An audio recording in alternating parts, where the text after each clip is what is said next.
I thought you might like to know what it was really like to be a video machine owner on the very first day. Hectic, I would say, and worrying because I had used machines that I had bought from two different vendors. And I had movers hired who had to pick up a machine in Denver, pick up a machine in a different location, deliver those two machines at, a third location. And then when we got there, we had a plan for entry and there was a board meeting. And so we needed to change the door that we came in, which involved a step that wasn't planned for and smaller doors that weren't planned for. The movers, Ken and Oscar, were great. And they took care of it all, put my machines in, plugged them in, made sure they were level, made sure the doors opened, and then even walked me through a couple things about the machines that they had learned from experience.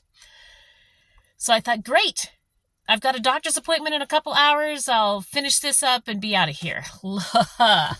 No, that is not, that's not how it worked at all.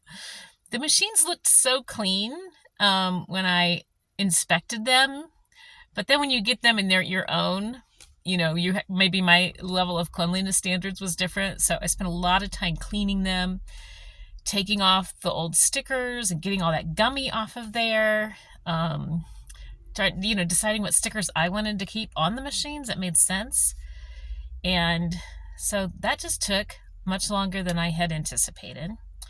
And then I had made a product map, a planogram it's called. And so I started, setting in the chips and the candy and things in the order I wanted them to go. But even though I had spent a lot of time looking at the machine and checking and make sure everything worked, I really hadn't made note of the different coil sizes. And so some things I wanted to put in the machine, that coil was the wrong size. The candy I had was too fat or too skinny for it. So then that involved moving things around, which meant that when I went to learn how to do the pricing on the machine, which was fairly straightforward, there was a chart inside that I just followed. But then when I did that, then my planogram was different. And so it kind of set the prices. It just took me a little longer than I thought it should have. Then I decided to hit this button called Test Vend. Gee, I wonder what that does. Well, what it does is it spits out one of every product that you just so painstakingly put in the machine, which is great because, of course, then you're going to know that everything vends like it should. But then I had this big pile of, the whole hopper was full of 46 different items that had vended from the machine. So, I think maybe that's good for setup. I don't think I'd do that again. And then, the different coils were different numbers. So I so carefully had planned my inventory, how many, Oreo cookies I would put in. And then when I got there, then the coil was different size. And so I ended up putting in a different number and I tried to keep track and then I couldn't. So I finally just took pictures of every shelf so that when I get home, I can know what is on each shelf. But there just was so much to learn about programming the machine, like what happens when someone,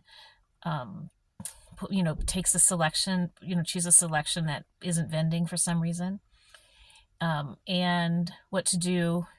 Do you automatically give them their money back, or do you have, since they put in their $1.50, do they have to make a different selection? Like, these are all choices within that programming that I hadn't really thought through and anticipated. And I watched so many videos, so helpful to the vending community, so thankful to the vending community that puts out those videos about how to, take care of install the credit card machine. And it looks so simple on the video, but then when you get there and there's all of these wires and there's all of these connections, it just was not as clear to me as it really should have been. I'm still not sure. I don't know. It just took me a long while to get it right and to get it all working and to get everything working. And had I bought a new machine, I'm sure they would have all been labeled and that would have been easier.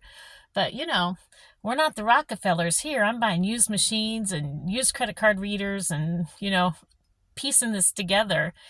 Um, and so that just took a lot longer. In fact, last night was really hard. I really went home yesterday. I had one machine up and accepting cash, and the other machine, I just couldn't get it to work. And it was such a simple fix. After I had a good night's sleep and went back, it took me, not very much time at all to figure out where I had gone wrong. But now it feels good. It feels good. So we'll see what happens.